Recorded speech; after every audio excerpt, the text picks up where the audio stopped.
Guys, so ayan may pa-countdown pa, 'di ba?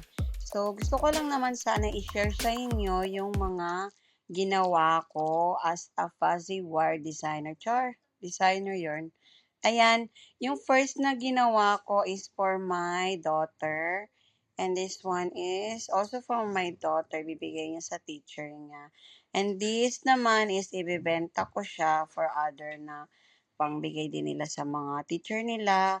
So, wag niyo po akong i-judge guys kasi newbie lang po ako sa paggawa ng mga flowers.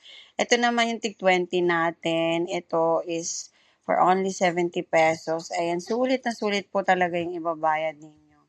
Ayan, and this, ayan, order po yan sa akin, yung mga tig 100 and tig 40 yung sa pinakataas. Ito naman yung cutie-cutie. Ayan, with clip na siya guys. Ayan, ang cute niyan. Pwede ako gumawa niyan para sa inyo. And this is my last creation and sana wag niyo po akong i-judge kasi newbie lang po talaga. So, ayan, baka may mga gustong umorder na malapit lang sa inyo. Dito lang ako sa may Taguig. Bye! PM me, guys!